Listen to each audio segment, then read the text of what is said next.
కాళేశ్వరం నుంచి నీటిని పంపింగ్ చేసేందుకు కాంగ్రెస్ సర్కార్కు అహం అడ్డొస్తుందన్న కేటీఆర్ వ్యాఖ్యలకు మంత్రి ఉత్తమ్ ఘాటుగా కౌంటర్ ఇచ్చారు.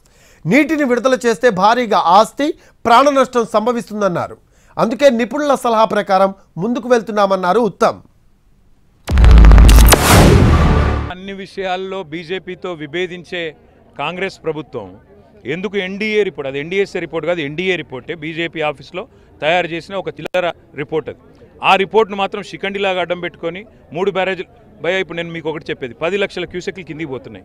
పంపింగ్ స్టార్ట్ చేయడానికి కావాల్సింది 40,000 మాత్రమే. 40,000 అంటే 0.4%.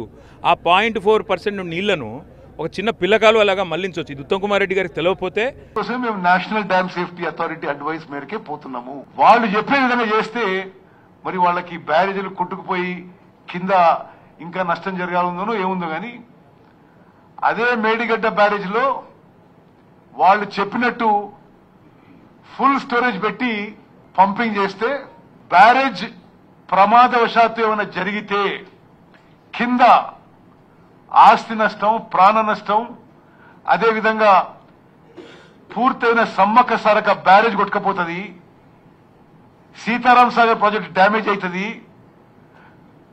దారి పొడవున 44 ఊర్లు పూర్తిగా డ్యామేజ్ అవుతాయి, భద్రాచలం టౌన్ లో పూర్తిగా నీళ్లతో నిండిపోతుంది.